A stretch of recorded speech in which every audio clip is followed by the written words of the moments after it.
Okay, so I wanted to talk about how we process the data for the Atterberg after you run the test. So this is actually the test that I was running in the videos. So I've obtained all the samples. You see I have a massive can. The first sample, EG 6.85, was the mass of my tin.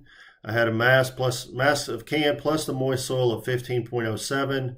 I dried it out and I came up with 12.20. The number of blows for that sample had 17 blows for that sample to close approximately 1/2 of an inch. Same thing for sample 2 and sample 3. So pause the video for a minute and go back and calculate what the actual moisture contents for those 3 samples were.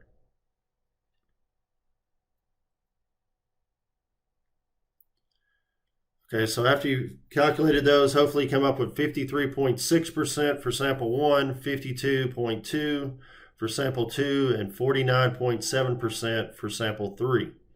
Now we're going to take that information into our next slide here, and so we have our 53.6 with 17 blows. So we're going to plot that point with blow count going across the bottom and on the x-axis, and the moisture content going up the y-axis. So plot each one of those 3 points, and hopefully whenever you do that, you come out with a line.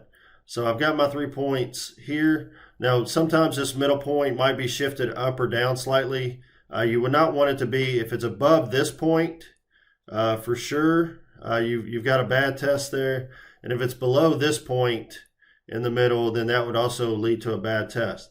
So you want it somewhere in the middle. If it's not directly on the line, that's fine. But if it gets above or below either one of those 2 values, you've got a bad test and you'll want to run that point again.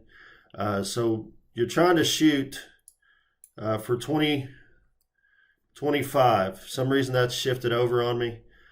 So we've got 20. This line should be here at the 25, which comes out to be, when it hits that line, it's somewhere between 52 and 53%. I like to round up, so 53% in this range. If it's right at 50, if it's between 50 and 51, definitely round up.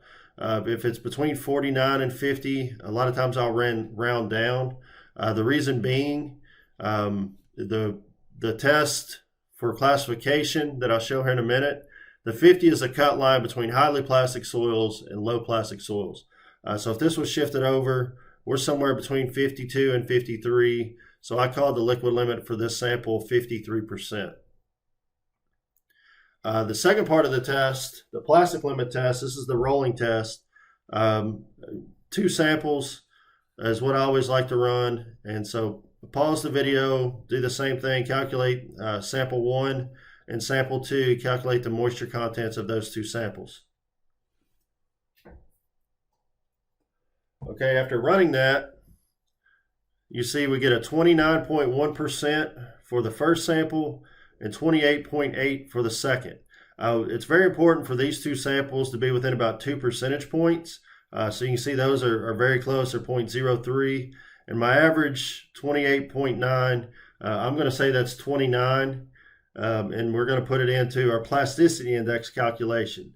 Plasticity index is just the liquid limit minus the plastic limit. So for this sample, our PI, our plasticity index, is 24.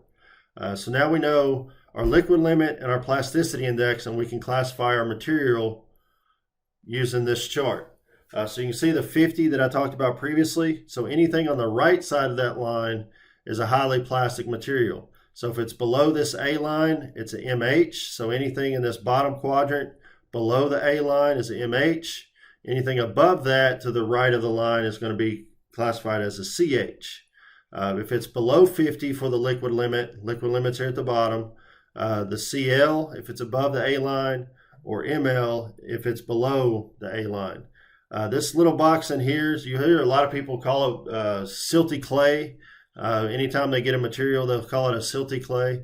This is actually the silty clay box. CLML is silty clay.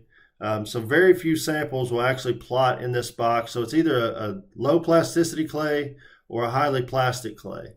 Most of the time. Occasionally, if it plots in this box, you'll have a CL, ML, or a silty clay. So you're going to plot that sample. I've got our 53 and our 24. Liquid limit across the x-axis, PI up the y-axis. And whenever you do that, you should get this point, and it's just a shade above the A line, meaning it's a CH material. We don't worry about the O's, the OH or the OL. We don't worry about those. Those are if organics. And to classify something as an organic, you'll definitely know it's an organic material by looking at it. But you also want to perform another test outside of the scope of this test that we're running, which is an organic burn-off, to make sure it's an organic material. So that's the processing of the data for the Atterberg test. And hopefully you don't have any questions. If you do, please let me know.